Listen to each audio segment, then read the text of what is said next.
Selamat malam Mitra Arbos. Di malam hari ini seperti biasanya kalau malam Rabu, Selasa malam Rabu kita mengadakan jagung sejarah. Jagung bersejarah bersama teman-teman dari Yayasan Arga Kencana, satu yayasan yang bergerak dalam penelusuran dan penelitian sejarah Kota Pati khususnya.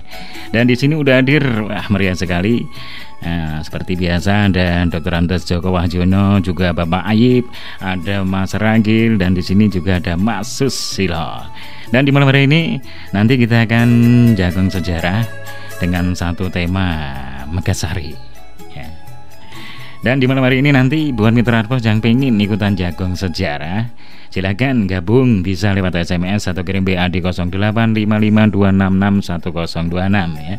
Yang hobi sejarah dan Mitra Arbos juga bisa ngeklik mendengarkan lewat streaming di internet dimanapun Mitra berada. Bisa klik streaming Radio Arbos FM di www.radioarbos.blogspot.com.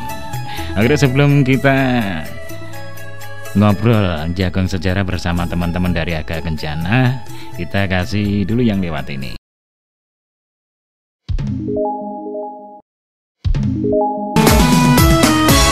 102,6 Arbos FM ngendir dewele.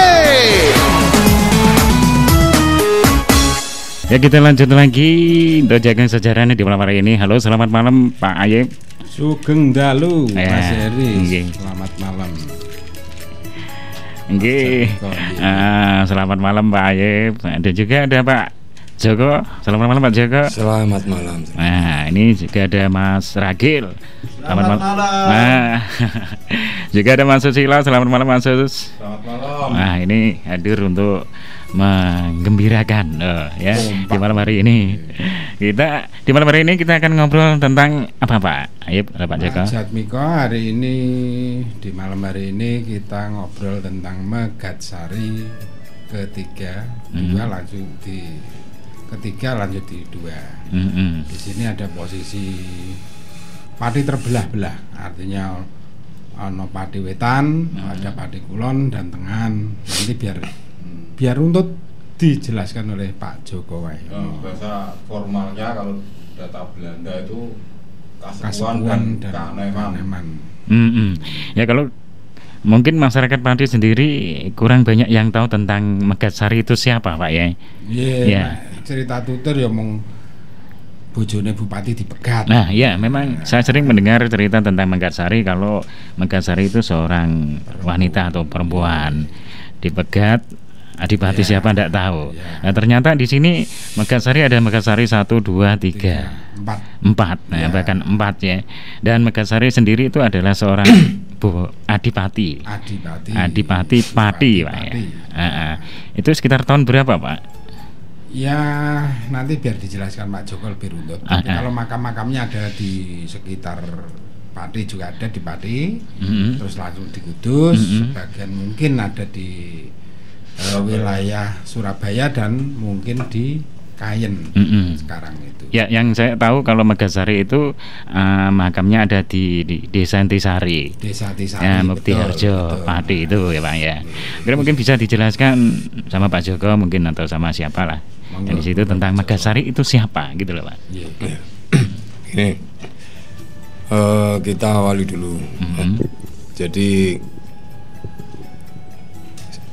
kita katakan itu dinasti Megatsari, yang itu juga ditulis tercatat dalam kronologi Bupati Pati. Cuman banyak masyarakat Pati yang tidak mengetahui keberadaan dinasti Megatsari tadi. Ini ya dikarenakan pada era dinasti Megatsari dari 1700-an sampai 1800, jadi hampir satu abad ada 4 tokoh Megatsari. Adapun nama Megatsari ini sebenarnya hanyalah julukan. Julukan Pak ya. Julukan. Jadi karena para penguasa Megatsari ini katakan ini megat itu ada kata pegat, putus ya betul. Putus dengan sari, dengan pusatnya. yaitu waktu itu Keraton Mataram. Jadi seakan Bupati daerah Megatsari ini putus hubungan kekeluargaan maupun politik dengan Mataram gitu, Pak, ya. Karena ya ada terkait dengan pemberontakan semasa era Mataram. Nah, adapun yang akan kita bedah di sini, kita melanjutkan dari dialog kemarin sebelumnya, yaitu masa Megatsari 3 ke atas sampai Megatsari 2 itu dulu. Yang kita ketahui di sini Megatsari 3 ini bernama Wiratmejo, Raden Wiratmejo.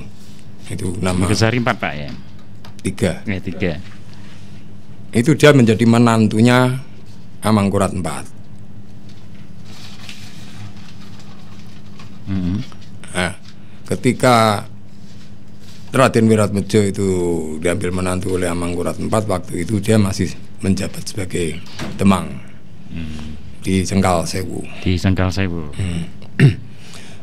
Kemudian Raden Wiratmejo ini sebagai Demang Cengkal Sewu dengan gelar Raden Ngabehi Reksa Kusumo ini kemudian diangkat menjadi Bupati Pati, menggantikan Megatsari 2. Jadi dia menjadi Megatsari ketiga. Nah, di masa Megatsari ketiga ini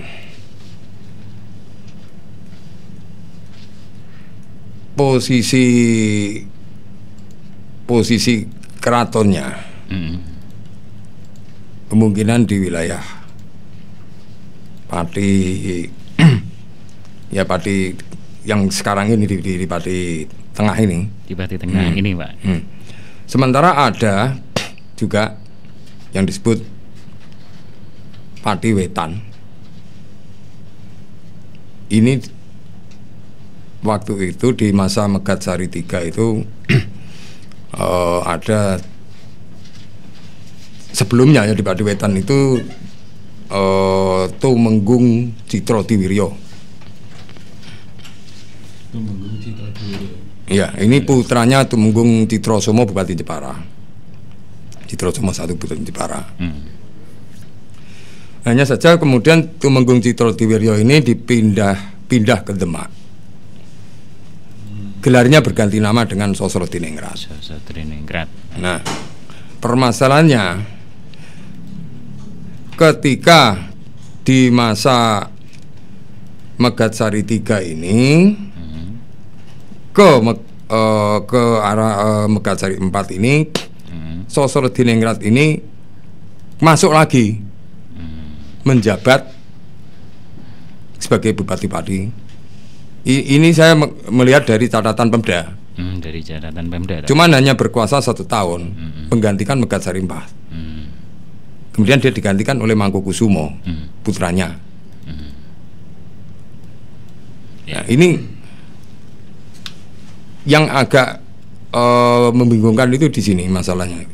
Karena di masa Megatsari 3 dan juga ada di Citrodiwiryo tadi itu Pati diserang oleh Mangkubumi. Mangkubumi yang sekarang itu bergelar Hamengkubuwono I. Jogja, Pak, ya. Jogja. Jogja. Waktu itu Mangkubumi atau Hamengkubuwono I itu menyerang Juwana dan Pati itu dari arah timur, dari wilayah Sukowati, Sragen sekarang itu. Sragen, yeah. Juwana dan Pati bisa ditaklukkan oleh Mangkubumi. Waktu itu Juwana dipegang oleh Secodirono, Tumenggung Secodirono. Ini juga putranya Citrosomo Bupati Jepara. Setelah berhasil menguasai Juwana dan menahan Secodirono sebagai tawanan, kemudian Mangkubumi bergerak ke Pati. Di Pati waktu itu dikuasai oleh Megatsari 3, yaitu Wiratmejo itu. Nah padahal Mangkubumi itu sebenarnya juga putra Mangkurat IV. Mangkubumi, Pak. Mangkurat IV. Sementara Mangkurat III itu menantunya Mangkurat IV juga.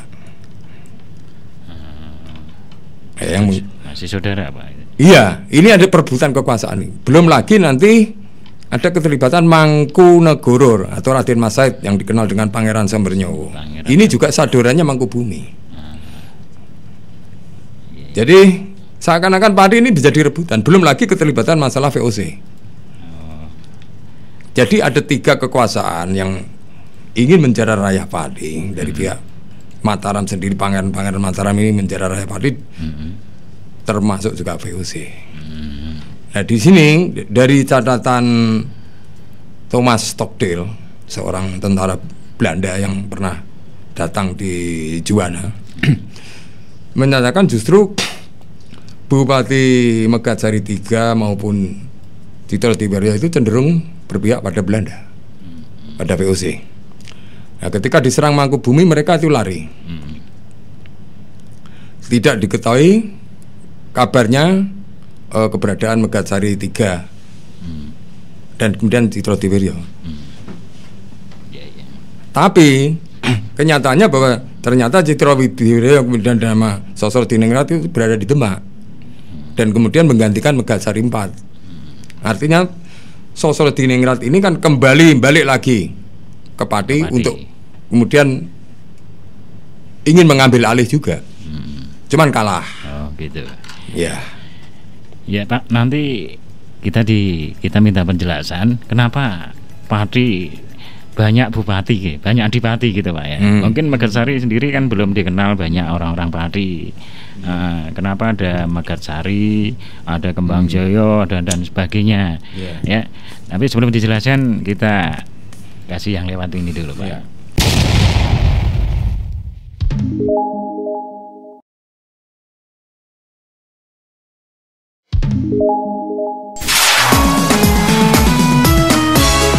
102,6 Harbos FM ngendir dhewe le. Ya kita lanjut lagi untuk jagang sejarahnya di malam hari ini Pak Joko juga Pak Ayep dan teman-teman harga kencana semuanya. Aja Mas Ragil, ada Mas Sus di malam hari ini.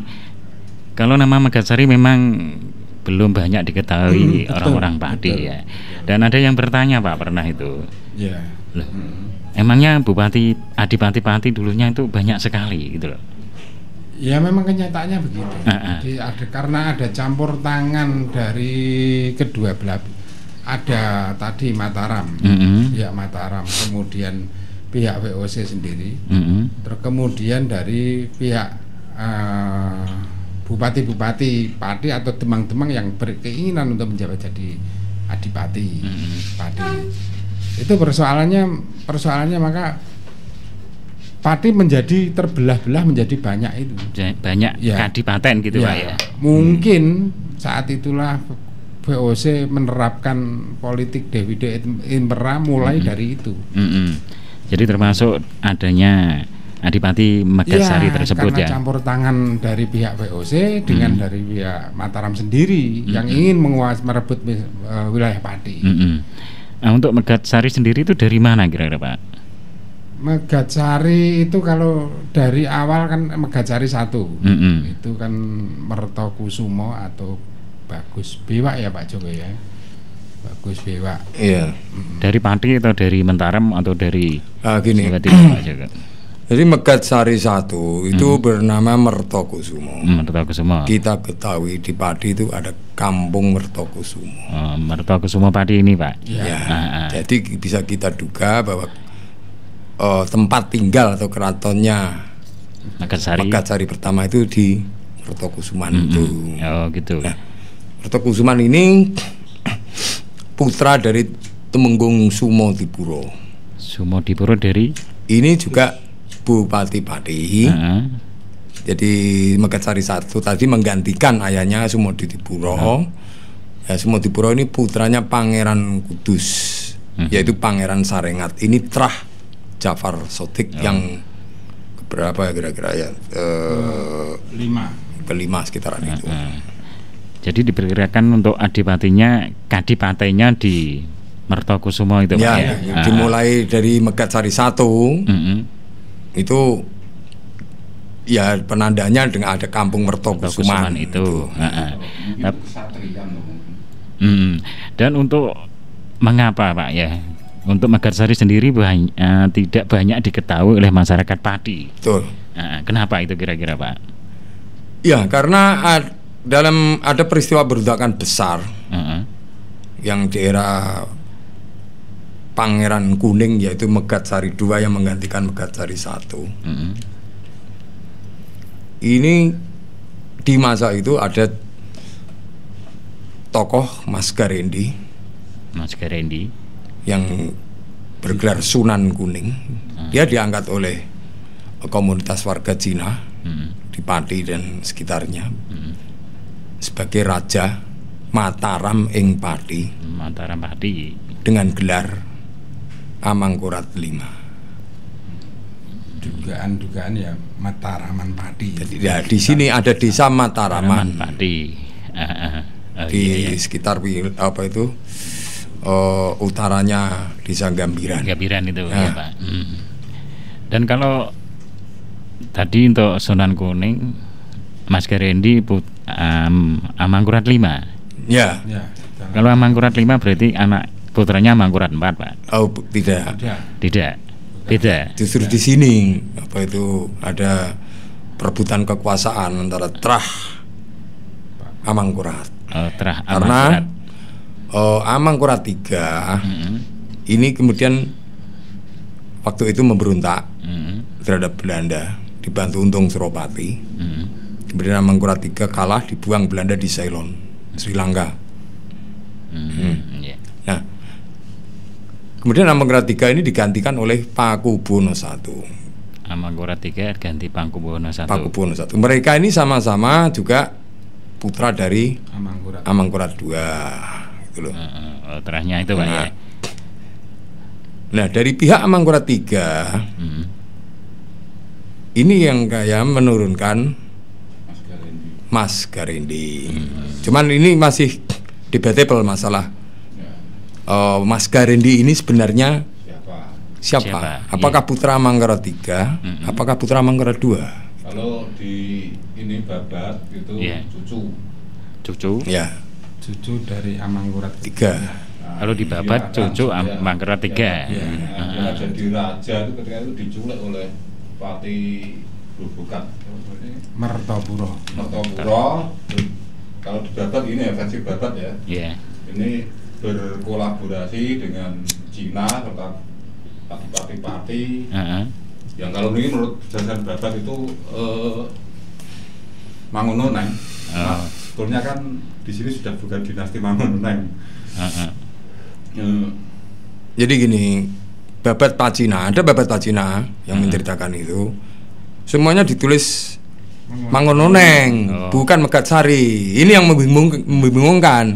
Gitu ya, membingungkan itu. Ya, padahal terkait dengan keberadaan kehadiran Sunan Kuning waktu itu, bupati-bupati di Pati itu eranya adalah Megatsari. Mangununeng itu eranya, dinasti Mangununeng eranya di atas Megatsari gitu loh.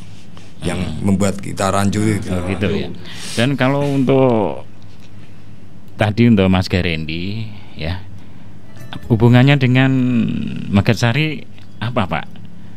Nah, karena kalau Mas Garendi di sini diangkat menjadi ratu ya, Amangkurat V. Nah, ada Mantaraman Pati. Tadi juga kaitannya dengan Megatsari ya.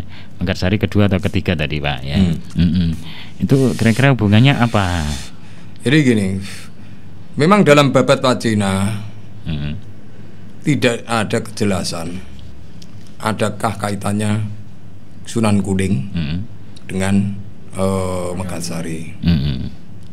Memang ditulis oleh ditulis dalam Babat Pacina itu ada Megatsari, tapi tidak diketahui itu Megatsari, tidak dijelaskan Megatsari berapa. Nah, hanya dalam catatan Cokro Hadiwikromo itu juru tulis Padi di tahun 1900 Yang menjadi pertanyaan itu kan waktu itu Megatsari 1 mendapat putri Triman saking Mataram. Nah itu diidentifikasi oleh Cokrohadiwikromo itu putri Triman ini adalah garwo selirnya Megatsari Amangkurat. Apakah Amangkurat 2 atau 3? Itu Pak. Nah, garwo Triman tadi dalam kondisi hamil. Kemungkinan bahwa Sunan Kuning ini dilahirkan oleh putri Triman tadi. Tapi dari babat Pak Cino menyebutkan bahwa Mas Garin adalah putranya Pangeran Teposono, putra Amangkurat III. Dari babat Pacinan. Iya, menyebutkan gitu. Cuman dari analisanya Cokrohadiwikromo menduga bahwa Sunan Kuning atau Mas Garin ini lahir dari putri Triman. Dan putri Triman ini kalau kita hubungkan dengan garwonya Amangkurat III ada disebut putri saking Onje. Ini Cina juga. Yang kemudian diangkat menjadi Retno Kencono garwo permaisurinya Amangkurat III. Tapi juga ada putri Cina lagi yang disebut Roro Hoyi. Ini garwo selirnya Amangkurat II. Nah, inilah yang tokoh-tokoh ini. Kemudian ada kesimpang siuran, pengaburan antara putri saking Onje, kita sebut saja ini Roro Onje dan Roro Hoyi, dan lagi Roro Mendut. Ya Pak, untuk ada makam yang mungkin orang Pati sering sudah banyak mengenal tentang Megatsari yang ada di Intisari Pak ya. Nah, kira-kira itu siapa Pak? Tapi sebelum dibahas, kita kasih yang lewat ini dulu Pak.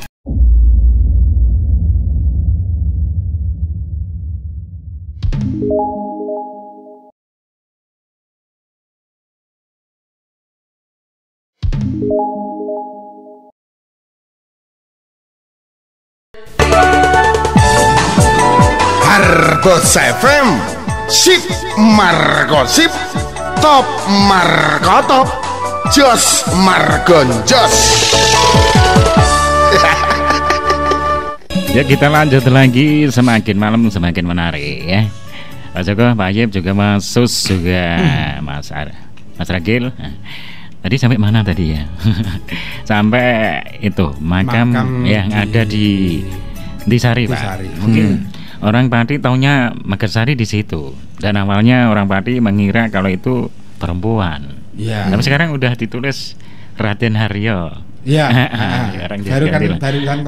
Baru kemarin dari ditulis Raden Haryo. Siapa lupa saya. Itu kira-kira Megatsari yang keberapa itu Pak? Kalau dugaan kami dari tim ini sementara kita hasil dari telusur sejarah, karena catatan kita minim, adanya juga cuman catatan di era-era tersebut hanya babat Pacina juga tutur. Iya. Itu cerita tutur kok kayaknya mengarah pada, karena di catatan Ngabehi Cokrohadiwikromo ono catatan sing menyatakan bahwa Pangeran Kuning kondur saking Batavia, lajeng sedo. Artinya ya dan dimakamkan di Pati. Artinya Pangeran Kuning inilah yang sebagai Megatsari kedua yang makamnya di Intisari. Di Intisari itu Pak ya. Karena dia masih bujang, masih belum menikah, dan dia bukan menggantikan posisi ayahnya Megatsari I yang dimakamkan di Kudus, di komplek makam Demangan Kudus ya, di dekat Pugeran itu. Dekat Puger itu Pak ya. Ya. Nah untuk cerita kundur ke Pati lalu sedo. Nah itu yang menjadikan kecurigaan. Mungkin Pangeran Kuning inilah yang diduga oleh Belanda waktu itu, diduga adalah Megatsari Mas Garendi. Kemungkinan itu karena mungkin podo rupa. Dia yang lahir dari Ibu Onje tadi.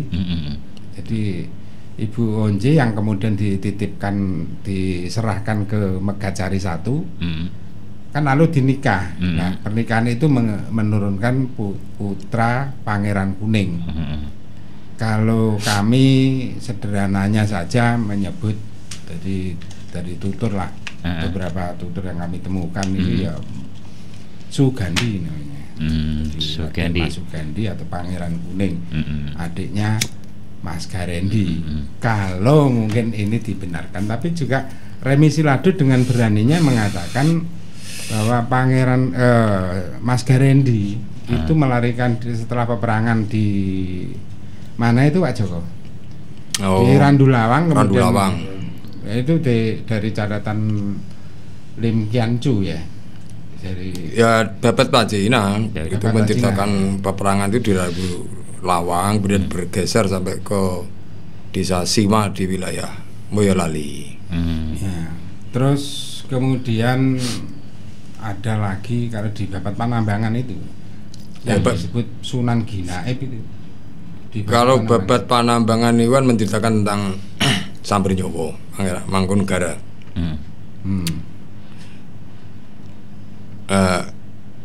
Itu hampir sama dengan Babad Pacina ceritanya, cuman lebih fokusnya pada Sambernyowo. Tapi tentang peperangan dari Randulawang ke Sima.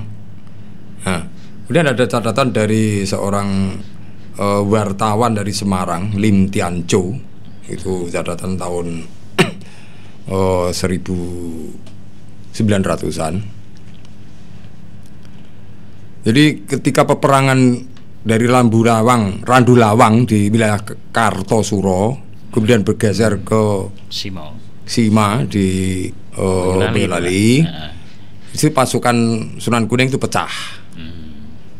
Ada yang lari, yang dinarasikan dalam Babad Pacina ini, Sunan Kuning ini lari ke timur, Ponorogo sampai ke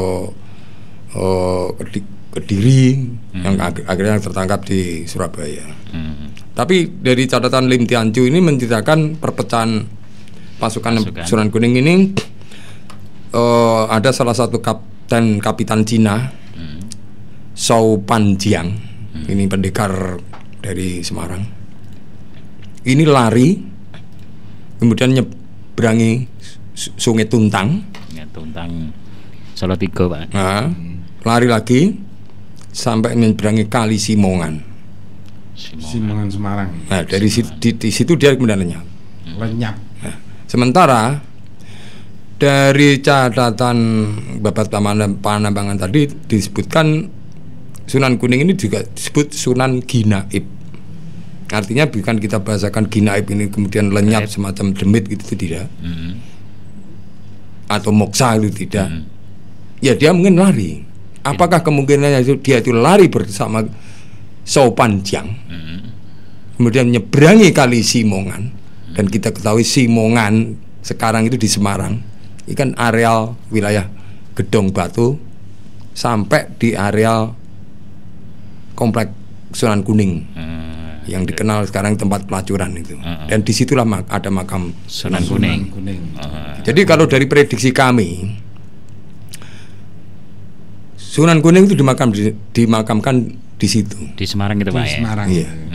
Nah, ini berbeda pendapat dengan catatan Belanda. Karena catatan Belanda mengatakan bahwa jelas Sunan Kuning dibuang ke Ceylon.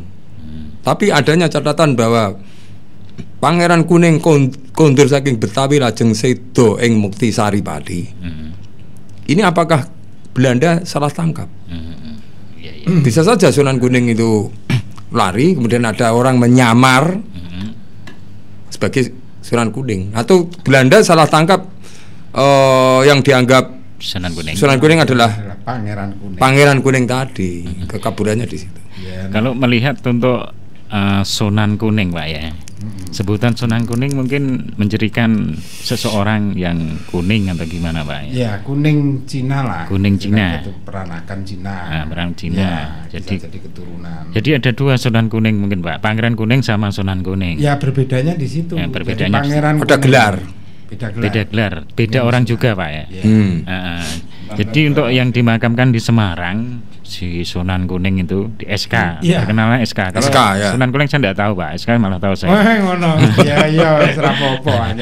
Di situ ada kemungkinan itu makamnya Mas Garendi. Kemungkinan. Karena di dalam satu narasi yang ditulis oleh Remi Siladu, Remi Siladu memberanikan diri Sunan Kuning makamnya di sebelah barat kota Semarang. Sebelah barat kota Semarang.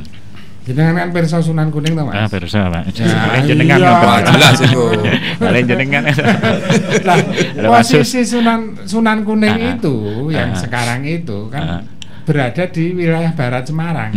Nah, Remi Siladu menjelaskannya seperti itu. Jadi kita beranikan diri mengambil dari narasinya Remi Siladu. Makanya tadi kita kaitkan dengan Pangeran Kuning, itu kemungkinan yang tadi sudah dijelaskan Pak Joko, itu Belanda juga bisa salah tangkap karena ini dari podo-podo kuningnya, podo-podo Cinone rupane mungkin sama. Durung ana foto waktu dhisik. Durung dipoto ya. Ya kalau digambar mungkin hitam putih semua, Pak. Ya ireng putih. Putih Cina itu.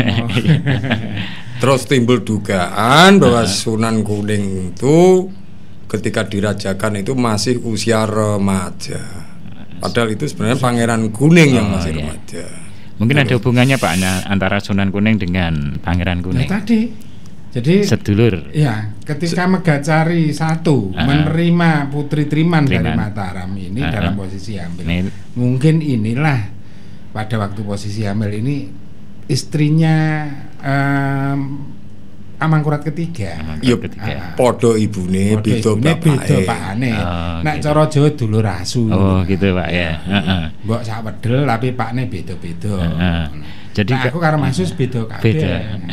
Beda pak ya beda mbok. Beda bentuke Pak ya. Jadi antara Sunan Kuning Mas Garendi yang ada di Semarang itu ada hubungannya dengan Pati, Pak ya. Iya. Sangat kuat karena dia dirajakan sebagai Raja Mataram ing Pati. Jadi yang disebut Mataram di Pati ini. Dan waktu itu jenderalnya Senopati perangi Sunan Kuning itu Mangkunegoro I atau Pangeran Sambernyawa yang diangkat sebagai pahlawan nasional. Bagaimana dengan Sunan Kuning? Jadi untuk apakah tidak memungkinkan untuk diangkat sebagai pahlawan nasional? Padahal dia pernah meraja di Pati. Jadi Sambernyawa juga dulu teman seperjuangan, Pak. Iya, dia anak buahnya. Jadi senopatinya, rajanya Mas Garendi Sunan Kuning. Rajanya seharusnya Sunan Kuning ini juga sangat kuat untuk menyandang gelar pahlawan nasional. Rajane apa? Jenderalnya untuk gelar pahlawan kok Ratune Maraga. Iya. Jadi memang memang banyak sekali nggak tahu Pak. Kalau taunya Sunan Kuning Mas Garendi yang di Semarang itu ya komplek itu Pak. Saya baru tahu kalau di atasnya komplek itu ada makam Sunan Kuning. Rona iki ora ngerti to, Pak? Enggak, kalau ngertine sing kuning-kuning. Jadi kalau ke sana saya tidurnya di Sunan Kuning, Pak, di makam itu. Tujuan saya. Tujuan saya sekarang seperti itu ya. Barokan lah ya. Jadi untuk tadi Megasari 2 Pak ya kita bahas ya. Kira-kira untuk adipatenya di mana Pak? Kalau yang satu kan di sini di Mertokusuma. Yang 2 kira-kira atau pindah? Ada nama Mataraman tuh gimana? Mungkin Mataraman. Di situ Pak ya kira-kira. Ya, kita yakinkan di situ. Di situ untuk makamnya juga di situ. Juga di dekat itu kan. Di wilayah Mataraman juga. Ya di Intisari itu Pak. Iya. Sama Pak ya. Oke, untuk sebelum dilanjut untuk ngobrol sejarahnya lagi, kita kasih yang lewat satu ini Pak. 102,6 Harbos FM ngendir dewele. Ya dilanjut lagi tuh jagung sejarahnya di malam hari ini. Yuk ngobrol sejarah memang asik sekali. Dan buat mitra Arbo yang ingin gabung silakan saja bisa kirim SMS atau kirim WA di 08 55266 1026 ya. Silakan gabung jagung sejarah khususnya sejarah Kota Pati. Dan di malam hari ini tadi kita udah membahas tentang Megatsari Adipati Pati ya tahun 1700-an sampai 1800-an Pak ya. Dan Megatsari sendiri ada beberapa tokoh. Megasari 1, 2, 3 sampai 4. Dan kira-kira kenapa Pak kalau Megasari tidak banyak dikenal oleh masyarakat Pati? Ya tadi karena mungkin kebangkrutan VOC itu diawali dari Perang Kuning tadi atau Perang Cina. Sehingga kebangkrutan di samping di dalam tubuh VOC sendiri itu juga ada korupsi besar-besaran di dalam. Juga yang penyebab berikutnya adalah gara-gara Perang Cina tadi. Jadi Perang Cina lah yang membuat kebangkrutan VOC juga karena ada korupsi. Maka ini seakan-akan menjadi tabu untuk diceritakan yang sebenarnya. Oh gitu. Ya, di samping itu juga ada campur tangan dari pihak Mataram. Dan ini pernah saya baca di dalam bukunya William Stockdale. Itu ada yang menarik bahwa Megasari ketiga, Megasari ketiga yaitu Wiratmedjo itu malah justru berhubungan baik dengan pihak komunitas. Tapi ini kan bisa kita duga bahwa ini sangat-sangat tendensius. Mungkin cerita pencatatan dari William Stockdale yang pernah datang sendiri di masa itu di Juwana. Dia menceritakan banyak tentang benteng Juwana. Lalu kemudian Wiratmedjo Megasari yang ketiga ini juga berhubungan baik dengan Adipati Kalang. Mana itu Pak? Ya Kalang itu kemungkinan di wilayah sekitar Bogorame yang sekarang jadi. Oh Bogorame Kidul itu Pak ya? Kidul Pati. Kidul Pati. Iya. Bogorame tapi bukan Bogorame yang di sana loh, bukan. Yang di Kayen, tapi Bogorame yang wilayah di dekat perbatasan Pati Rembang. Oh Pati Rembang. Dan timur, kemungkinan Pak. Ya, jadi ada tendensi begini. Bahwa Adipati Kalang tersebut hasil peranakan dari perkawinan manusia dengan anjing. Nah ini ya jelas ini kan tidak mungkin gitu. Karena ini mungkin ada sesuatu yang disembunyikan. Siapa sebetulnya Adipati yang diduga bersahabat dengan Wiratmedjo atau Megasari ketiga? Itu yang berhubungan dengan Adipati Kalang. Kami duga ini mungkin wilayah itu adalah wilayah Kalang yang masuknya di wilayah Bogorame sekarang atau yang terkenal di daerah Metese. Metese Rembang itu ya, yang dekat dengan Kang Madrum itu loh. Kang Madrum. Nah, ya itu kan di sana ada terkenal dengan singa bangsa, singa bongso. Dan ini masih keturunan sebetulnya kalau kita urut itu masih keturunan Mbah Wasis. Jadi Raden Wasis Kusumo atau Raden Sidik Bupati Pati yang di tahun 1578 itu yang legendaris itu. Oh gitu Pak ya. Ya itu masuklah Wiratmedjo karena dia bersahabat dengan Wiratmedjo.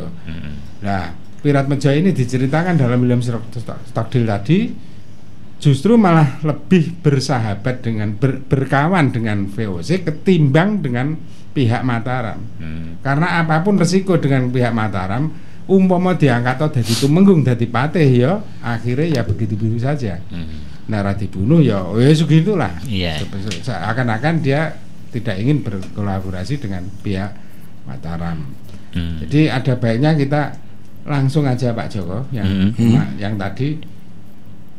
Jadi kita menginjak ke Megasari yang ketiga saja. Iya, Megasari ketiga Pak. Wiratmedjo.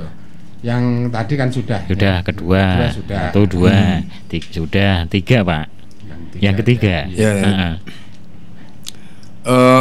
Terkait Megasari yang ketiga tadi kan sudah saya bicarakan bahwa ada serangan dari pihak Mangkubumi, kemudian Megasari 3 atau Wiratmedjo itu lari Semarang itu. Cuman sampai hari ini kita lacak keberadaan makamnya tidak ketemu. Cuman ada kemungkinan itu di wilayah Demaan berkumpul dengan Megasari 1. Demaan Kudus Pak. Iya. Sementara di wilayah Kayen, sebelah utara Kayen, desa yang apa itu namanya desa? Talun Pak. Bukan sebelum Talun. Talun. ada makam Pangeran Kuning. Cangkal Sewu.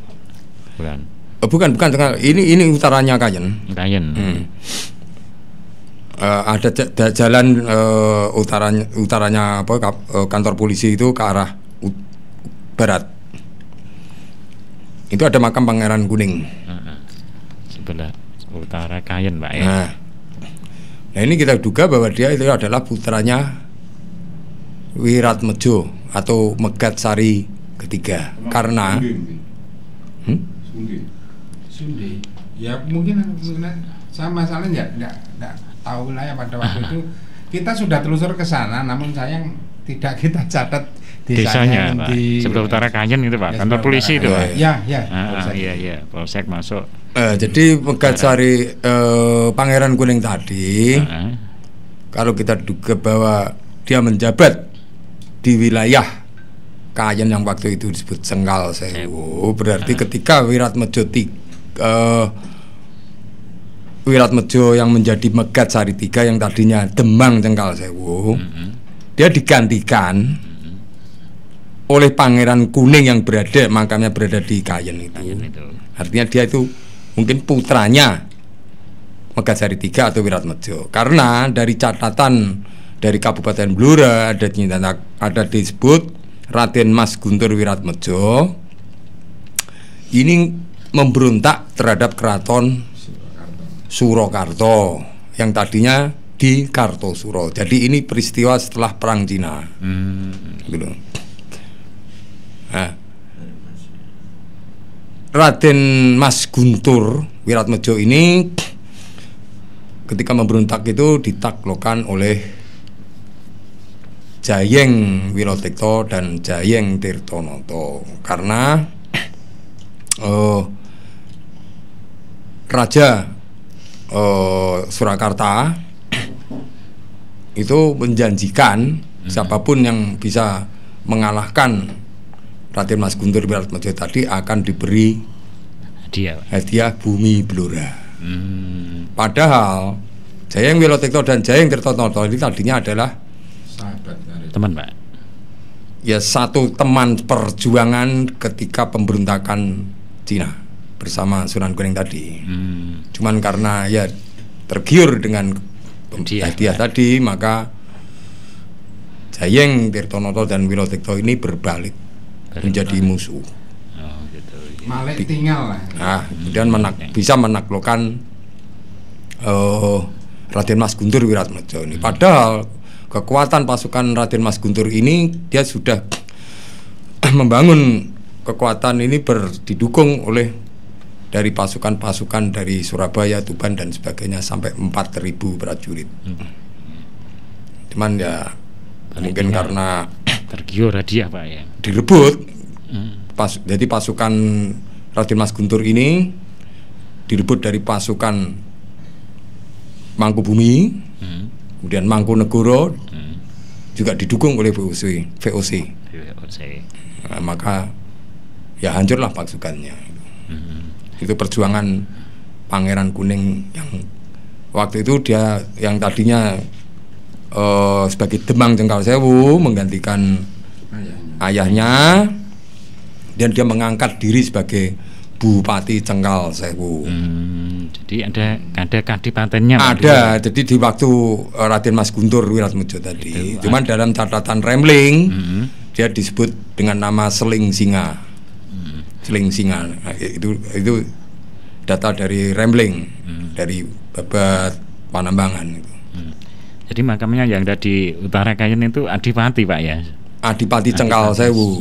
Cuman dalam perkembangan sejarahnya kemudian Kadipaten Cengkal Sewu itu ya karena kekalahan Raden Mas Guntur tadi, kemudian Kadipaten Cengkal Sewu itu kemudian berubah lagi menjadi Kademangan, kemudian jadi Kawedanan Kayen sekarang itu, dengan pusat ibu kotanya di Dukuh Pecangaan. Kira-kira untuk warga di situ tahu enggak, Pak, kalau itu Adipati Cengkal Sewu, Pak? Kayaknya tidak banyak yang tahu. Iya. Ya sama yang sama kan seperti dengan Megatsari tadi.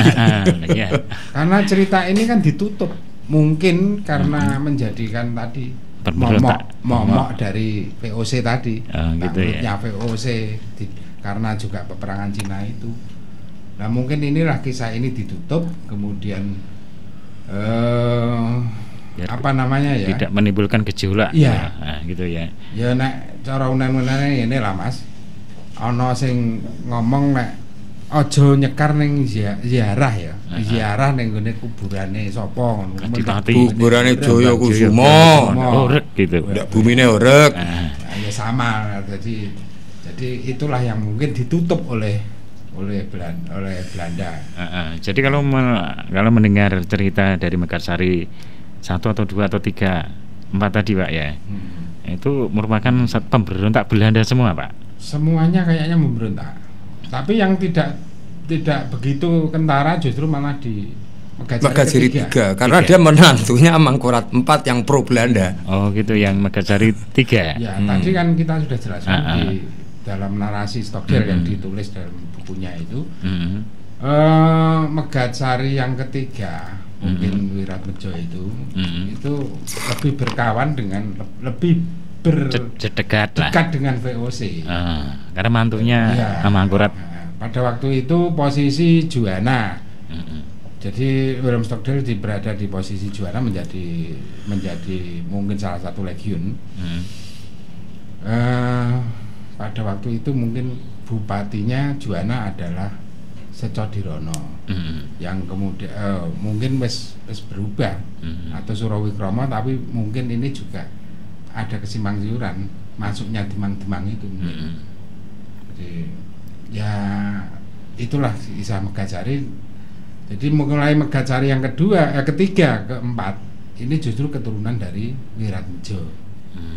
Dan ya untuk pasca ini kemudian Pati menjadi milik Belanda ya. Pasca Megajari. Setelah kalah perang itu Pak. Megajari kalah ini ya. Jadi kalau mendengar cerita ditutup saja mungkin ceritanya. Iya. Kalau mendengar cerita dari Mekarsari itu merupakan pahlawan dari Pati Pak ya. Justru itu. Jadi pahlawan. Kenapa banyak yang nggak tahu? Ya itu. Ya itu karena ditutupi oleh Belanda. Kenapa Ketoprak kok tidak pernah mengangkat kisah Megasarinan? Perang melawan Belanda gitu Pak. Tidak ada di Pati itu Ketoprak yang gawe lakon, setelah terakhir cerita Mangononeng dengan Raden Danang itu, habis tidak ada cerita lagi. Tidak ada cerita, betul Pak ya. Itu kan menjadi pertanyaan besar itu. Kenapa? Mungkin zaman dulu pada takut Pak. Betul. Kalau menceritakan ini nih takut sama company mungkin, takut sama Belanda. Jadi kalau itulah pahlawan-pahlawan kita yang dari Pati yang dulunya memberontak Belanda Pak. Iya. Nah kenapa Pati sering sekali disebut dengan kota pemberontak dulunya atau kota keraman? Kan? Jadi kalau dikaitkan dengan cerita-cerita yang lalu ya, hampir setiap periode ini kan Pati punya peranan nih dalam perlawanan di tahun 1600-an dengan Trunojoyo ya Kak ya. Betul. Sebelumnya itu Trunojoyo. Pak Megajari ini di tahun 1700-an, 1800-an pun ada cerita yang tertutup kemarin sempat kita singgung ya. Sangat tertutup. Jadi setiap periode ini Pati ini melawan nih. Perlawanan terus. Sejak Mbah Wasis juga melawan Mataram. Iya. Ya, buat Mitra Arvos yang ingin jagung silakan saja, mungkin punya cerita tentang sejarah Pati ya Pak ya. Nah, silakan saja gabung di 085526611026 atau yang belum tahu tentang sejarah Pati. Kalau orang Pati tidak tahu sejarahnya Pati terus gimana? Ya, itu loh. Malam ini adalah satu kesempatan kita untuk bercerita, membagi pengalaman kita atau membagi wacana kita, pengetahuan kita tentang sejarah Kota Pati khususnya Pak ya. Nah, sebelum dilanjut ngobrolnya kita kasih dulu yang lewat ini Pak. Argos FM Sip Margosip Top Markotop Jos Margonjos. Yo, semakin malam jagung sejarah semakin asik tentunya. Ya mungkin ada tambahan cerita tentang Megasari Pak Joko, Pak Ayep juga masuk, Mas Ragil. Ya Megajari tadi kan jadi Megajari yang kedua itu kan terus putus dari dinasti Megacari ya, Mertokusumo sampai ke Pangeran Kuning lalu bersambung ke Wiratmejo. Medhot sithik Mas. Tadi kan ada yang disinggung Mas Ragil soal setelah peristiwa perang Cina atau Geger Pacino. Sebetulnya pasukan Kartosuro atau Mataram waktu itu sudah sekarang di Kartosuro itu tidak mampu menghadapi pasukannya Mas Garendi dan kawan-kawan. Ya, sehingga sampai sekarang itu kan ada benteng di Kartosuro itu yang jebol itu kan hasil karya Mas Garendi itu sebagai penanda. Oh, yang lama itu Pak, yang di Kartosuro yang lama itu. Yeah. Oh iya. Sebenarnya tidak mampu, terus Mataram minta bantuan kepada VOC dengan kompensasi wilayah pesisir, ya tentunya di sini termasuk Pati ya. Khususnya Pati diberikan kepada VOC. Jadi praktis setelah peristiwa Geger Pacino ini Pati sudah jadi milik VOC. Karena PB2 tidak kuat bayar hutang terhadap VOC. Oh, karena ya VOC kan membantu PB2 tadi biaya perangnya tadi. Nah, PB2 tidak kuat membayar hutang, maka Muria pesisir utara digadekan, diberikan pada VOC. Oh, gitu Pak ya. Kalau menyikapi tentang perang Geger Pacinan tadi Pak ya, itu perangnya orang Cina sendiri atau campur Pak? Campur dengan Jawa. Ada pribumi, Bumi Putra atau dengan Cina itu campur. Kolaborasi. Oh, kolaborasi antara. Royong untuk memerangi pihak company. Jadi bukan wong Cina tok enggak. Tapi Cina sama Jawa ya Pak ya. Orang pribumi untuk memerangi tadi. Iya, sebetulnya itu. Oh, sebetulnya itu ya. Berawal dari Batavia yang membunuh pembantian besar-besaran yang jadi saksi Muara Angke. Jadi itulah yang menjadikan tonggak awal dari peperangan Cina. Kemudian di Lasem juga demikian. Ada tokoh yang namanya Panji Margana Kiat, itu siapa itu? Itu juga menjadikan momentum para peperangan Cina. Dari situlah titik tolaknya, kemudian pesisir utara itu digadekan karena PB2 tidak mampu membayar hutang-hutang biaya perang tersebut, kemudian kita digadekan. Wilayah kita ini digadekan oleh bangsa kita sendiri sebetulnya loh ya. Kronologi lengkapnya tentang Geger Pacino kan gini, setelah tragedi Kali Angke itu atau pembantaian etnis Cina di Batavia, Cina-Cina itu lari ke wilayah-wilayah pesisir Jawa Tengah. Lari ke wilayah pesisir Jawa Tengah, terus ya termasuk ke Pati ini, ya, kemudian di Pati didukung oleh bupati-bupati baik dari Pati, Lasem maupun Grobogan. Ada lagi yang belum kita tangani di wilayah Welan Jepara Pak. Welan justru awalnya itu Welan. Munculnya pemberontakan itu dari Welan, kemudian merembet di seluruh Jawa. Jadi perang Jawa itu yang paling besar justru malah Geger Pacina itu, bukan perang Diponegoro. Itu kalau menurut saya loh ya, menurut kami ini perang terbesar di Jawa adalah perang Cina. Tapi ini ditutup, kenapa? Tahun berapa itu Pak kira-kira Pak? Ya 1740-an itu kan. 1742 Pak. Geger Pacinan gitu Pak ya. Geger Pacinan. Geger Pacinan dan kalau kita kaitkan dengan Mas Garendi, termasuk sini sebagai pusat atau markas Pak. Ya pusatnya. Oh, pusatnya. Mas Garendi diangkat oleh orang-orang pribumi dan Cina, dirajakan sebagai Raja Mataraman ing Pati. Nah, makanya di sini ada desa Mataraman. Nah, dari situlah titik awal kita untuk piye carane ngangkat Sunan Kuning sebagai pahlawan dan tokoh-tokoh yang lain tentunya. Terus gini Mas, tadi yang awal perang itu ya, ini saya pernah baca di buku Peran Tionghoa dalam kisaran politik itu justru kalau di situ dikatakan pemantik awal dari peristiwa ini justru di Cekal Sewu.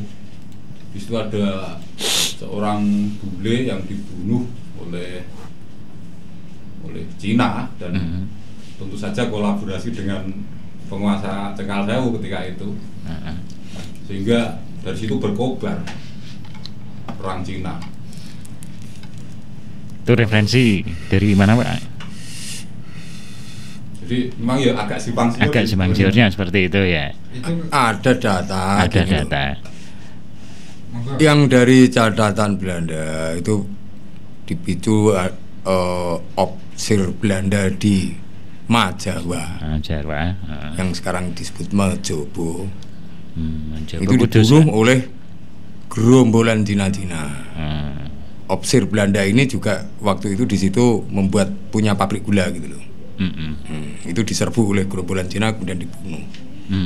Nah, kemudian Cina-Cina ini kemudian ditangkap oleh Bupati Kudus, dieksekusi gitu loh. Nah, dari situlah kemudian pemberontakan Cina itu berkembang. Itu ceritanya, Pak ya. Jadi ada beberapa versi mungkin, Pak. Ya, beberapa versi. Bisa begitu.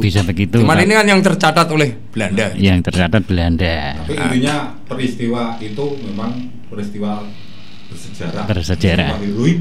Karena pelarian Cina-Cina dari Batavia itu kan titiknya itu dari Kendal Kaliwungu sampai Lasem. Di beberapa titik itu mereka kan membangun kekuatan sendiri-sendiri, berontak, kemudian bisa disatukan ketika Mas Garendi dirajakan. Ya, gitu ya. Barulah kemudian diorganisir. Ya. Jadi untuk Mas Garendi sendiri ada yang mengatakan tadi referensinya terbunuh, Pak ya. Tapi ada juga yang lolos ya. Justru itu makanya kita gali. Pak ya. Jadi kita temukan dari narasi Remi Seladu tadi berani menyatakan bahwa Mas Garendi atau Sunan Kuning itu dimakamkan di barat. Nah, ini menjadi menarik. Iya. Di barat kota Semarang. Semarang. Ya. Sementara dari juru kunci Pak Tomo di makam Sunan Kuning. Semarang itu menyatakan bahwa Mas Garendi itu dikejar-kejar Belanda, kemudian bisa lolos lari sampai ke Semarang, terus menyamar sebagai tabib. Itu berita dari juru kunci makam Sunan Kuning Pak Tomo yang almarhum. Bisa menghilangkan jejak dengan cara menjadi tabib. Ya. Cuman data ini kan diabaikan oleh pihak penguasa yang resmi. Ya memang kalau cerita-cerita heroik pemberontakan Belanda memang banyak sekali yang tidak dimunculkan, Pak ya, atau malah kabur atau dikaburkan. Ya begitulah. Karena mungkin ini menjadi peristiwa yang sangat memalukan bagi sesejarahan pihak Mataram sendiri juga. Belanda. Harus ditutup ini. Ya, kemudian di Pati efeknya apa? Ya tadi memunculkan raja baru seperti di Blora. Titik awalnya justru dari Condronegoro. Nah itu tadi, terus kemudian muncullah Babat Pati yang dirajakan adalah Terah Condronegoro yang kemarin kita bahas itu. Oh iya. Terus digawe ke cerita Kembang Joyo. Tapi gini Mas. Gimana Pak? Kita bersyukur atau berterima kasih ada lokalisasi Sunan Kuning. Kalau nggak gitu mungkin kita nggak punya dugaan soal makam Sunan Kuning itu. Sampean yang menemukan itu Pak, makamnya Mas Sus. Ya? Yang menemukan makamnya sampean ya? Enggak. Raja. Ya sebelum dilanjut untuk ceritanya lagi kita kasih yang lewat ini.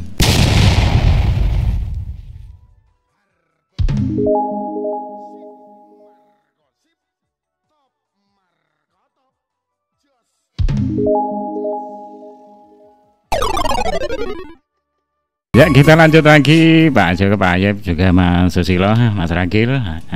Mungkin ada tambahan cerita tentang Sunan Kuning atau Mas Garendi. Ya tadi itu kita sampaikan ke halayak ramai lewat radio Herbos yang kita sayangi. Iya Pak. Satu-satunya radio Pati yang menyiarkan tentang sejarah. Oh iya. Sejarah. Nek cara Pak Karno, jas merah. Jangan sekali-kali meninggalkan sejarah. Betul itu Pak. Ya, makanya kita harus kalau ingin mengetahui jati diri kita ya harus memahami tentang sejarah, namun kita banyak yang dilupakan. Betul, Pak. Perjuangan Mas Garendi atau Megajari dari 1 sampai 4 itu semuanya berontak. Betul itu. Kita lupakan karena ya itu tadi Belanda berupaya untuk melenyapkan kesejarahan tersebut tentang cerita supaya kita jati dirinya tidak bisa diketahui. Akhirnya jadi generasi yang nggak demikian ini. Ini ada makam yang belum kita, tokoh yang belum kita bahas, yaitu Teposono. Oh iya, Teposono. Betul. Teposono itu siapa, Pak? Ini yang melahirkan Wiratmedjo, yang menjadi Demang Cengkalsewu kemudian jadi Megajari 3 tadi. Oh gitu, iya. Teposono ini, nah ini yang menjadi kekaburan masalah tokoh Teposono ini. Atau kita bahasnya besok, Pak? Mungkin kan panjang kalau dibahas hari ini. Iya, tapi kita narasikan dulu. Oh gitu. Ya sebentar saja ini bahwa Teposono ini yang dalam babat itu yang disebut ayahnya Mas Garendi. Oh iya. Juga melahirkan Wiratmedjo. Ya. Untuk bahasan ini kita angkat untuk besoknya, Pak ya. Tapi narasinya kita bangun kita temukan makam Teposono di daerah Bogo Tanjung Bolo Agung, sebelah desa Bogo Bolo Agung. Masuk Kecamatan Kayen apa Tambah Romo ya? Talun itu loh, Pak. Ya. Bukan Talun. Kalau mau ke Talun itu kan lewati Bolo Agung. Itu wilayah ngano ya? Kayen. Sebelah Karaban. Wetane dalan ya. Jadi bukan Talun. Kalau Talun itu kan wilayah wetane kulon jalan. Ini yang masuk ke timur ke arah Tambak Romo. Endi ku ya. Ya sebelah situlah ya. Sebelah situ. Kalau saya kemarin itu lewatnya sampai di Bogo Tanjung. Dekat Mas Arifin itu loh. Karaban itu Pak, Karaban ngetan sithik. Dan di situ kita temukan makam Teposono, namun kesilsilahannya diambil dari Teposono di era itu dianggap Teposono putranya Panembahan Senopati. Masalahnya itu. Nah, yang aneh di situ justru disebut nama juga Teposono Kiai Slamet. Nah, itu disebut Mbah Slamet itu. Ya inilah yang menurunkan Wiratmedjo. Jadi barangkali ini yang menurunkan Wiratmedjo, kemudian menjadi Demang, Wiratmedjo menjadi Demang di wilayah Cengkalsewu, yang kemudian menjadi adipati di Pati dengan gelar Megajari ketiga. Ya, kemudian mempunyai anak juga menjadi bupati di Cengkalsewu dengan istilah tadi yang disebutkan Pak Joko. Tentang Mas Guntur tadi, Raden Mas Guntur, yang juga memberontak dengan Surakarta, sudah di Surakarta, karena Kartasura sudah hancur, kemudian dipindah di Surakarta Solo, Pak. Lalu dari titik itulah justru muncul Kabupaten Blora yang sekarang dari Jayeng Wilotekto dan Jayeng Tirtonoto yang kemarin kita di Blora itu ya. Itu ada kaitannya dengan dengan Cengkalsewu, Pak ya. Itu tadi. Nah, kita untuk besoknya baiknya kita mengupas tentang keberadaan Sumodipuro. Jadi di atas lagi satu trap Megajari. Jadi kami kira Megajari cukup, pikir sudah cukup. Jadi Megajari 1, 2, 3 kan kita 4 kan kita sudah cukup, karena Megajari 4 berada di Surabaya yang kemudian melanjutkan tahta di Surabaya itu Megajari 4 Pak. Setelah Megajari kembali. Gitu. Ya. Terus di sini juga kemarin kita sudah jelaskan tentang pemberontakan Kromodipuro. Jadi di era akhir akhir kekuasaan Megajari di Pati. Jadi kita melangkah saja nanti di Sumodipuro ya. Teposono itu nanti diperjelas. Nanti kita perjelas. Ya nanti ngalir saja lah gitu loh. Kita mengalir sampai menuju ke era Sumodipuro. Ya. Terima kasih. Mungkin Pak juga ada tambahan tentang Megajari atau Mas Sus? Ya, saya kira cukup lah. Cukup. Jadi dieling-eling wong Kayen. Bahwa dhisik ya juga punya kadipaten namanya Cengkal Sewu. Dan barangkali ada yang bisa membantu tentang Dukuh Cangaan yang mungkin kita berposisi di situ karena di peta tahun berapa itu Pak Sus? 1852. 1852. Nah, ada peta Belanda kalau kedua Cengkal Sewu itu tempatnya di Pecangaan. Ya pernah tanya teman Kayen Pecangaan namanya Jis bisa ngerti. Jis Pecangaan di ya lapangan itu Mas. Oh gitu. Ya mungkin bisa dikoreksi yang orang Kayen. Ya mungkin ada teman-teman Cangaan mungkin atau Kayen yang mungkin bisa ngasih informasi tentang sejarah. Kita bantulah, kita tolong dibantu kalau mungkin ada cerita-cerita tutur yang menarik tentang keberadaan Kadipaten Cengkal Sewu. Mungkin ada yang tahu ya, bisa gabung. Ya gitu toh mestinya podo-podo mati kan. Oke, terima kasih Pak Ayub juga sama. Pak Joko, Mas Sus dan Mas Ragil ya.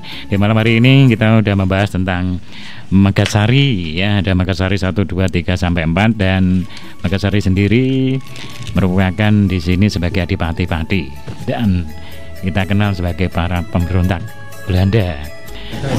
Dan juga sebagai tokoh Mas Garendi merupakan satu raja Pak ya. Ada di Taraman Pati ya, yang mungkin banyak orang yang tidak tahu. Makanya ono desa Mataraman ing Pati. Nah, ya, itu.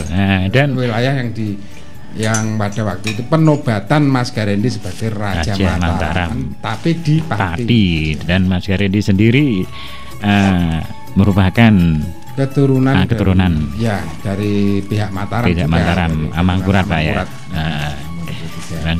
Seperti itu ya, mungkin ada mitra yang belum tahu atau ingin tahu tentang sejarah-sejarah Pati ya bisa gabung kepada kami Mas Ayub ya Pak ya. Monggo. Atau tulan ke kantor Arga Kencana ya ada di Randu Kuning. Aja lali ya.